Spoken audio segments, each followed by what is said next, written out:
Reward, आपने risk की बात की, पर मुझे तो रिवॉर्ड ही चाहिए। हम तो रिवॉर्ड के ऊपर की बात करेंगे अब। हाँ। अगर ये कहाँ से पता चलेगा, ये कैसे डिटरमाइन हो? क्योंकि आपने कहा लास्ट मुझे एग्जिट करना कब है? क्या मैं 10% गेन पे एग्जिट कर लूं, 12% पे करूं? ठीक है, एक इंडिकेटर हुआ कि लास्ट टाइम उसकी रेजिस्टेंस कहाँ थी, उसके आसपास आओ और निकल जाओ। Yes. राइट?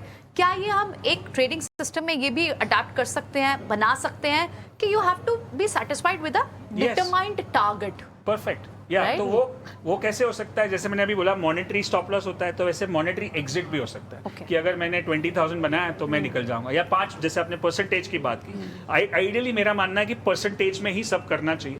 Sure. तो समझो कि 5% मेरे भाव से 5 या 10% ऊपर गया तो मैं एक पोजीशन निकाल दूंगा, लेट्स से 1/3 पोजीशन। 20% ऊपर गया तो मैं और 1/3 पोजीशन निकाल दूंगा, और लास्ट 1/3 पोजीशन मतलब 1/3 पोजीशन में जाने दूंगा ट्रेलिंग स्टॉप लॉस के हिसाब से। तो एक आपका मॉनेटरी भी हो गया और एक आपका ट्रेलिंग भी होगा। कभी कभी मार्केट आपको ज्यादा देने की कोशिश कर रहा है, जैसे अभी रिसेंटली REC PFC बहुत तेजी से चल रहे हैं। सवाल ही मैं अगला सवाल इसी पे था।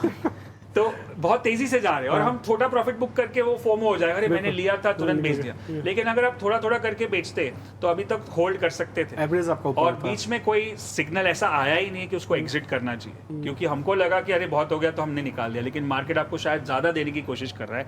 इसलिए हमेशा कम ट्रेड, क्वालिटी ट्रेड और पेशेंस का काम है जो आपको इसमें लेना पड़ेगा। इसमें फिर से इमोशंस आ जाते हैं एक्चुअली। भावना इसमें नहीं, इसमें एक क्वेश्चन मुझे पूछना था फॉलो अप। इसमें इमोशंस आ जाते हैं क्योंकि आपने कई बार क्या होता है कि सपोज कीजिए हमने 7-8% का गेन लिया, हम एग्जिट आउट हो गए, लेकिन हमें लगा अब भी अप ट्रेंड में है और ट्रेडिंग सिस्टम भी आपका बता रहा है, तो फिर आप री एंटर होना चाहिए या नहीं होना चाहिए? फिर से अगर सिग्नल मिलता है ना, समझो फिर से वो 40 पे आता है, या कभी कभी वो 60 पे सपोर्ट लेके आता है, या कभी कभी इंट्राडे में सिग्नल मिल जाता है कि भाई मैं करूं, ऐसे बीच में कहीं भी एंटर कर दोगे तो रिस्क रिवॉर्ड नहीं बैठेगा। Sure. हमारा एक प्रोसेस होना चाहिए कि ये सिचुएशन होगी तो मैं री एंटर करूंगा।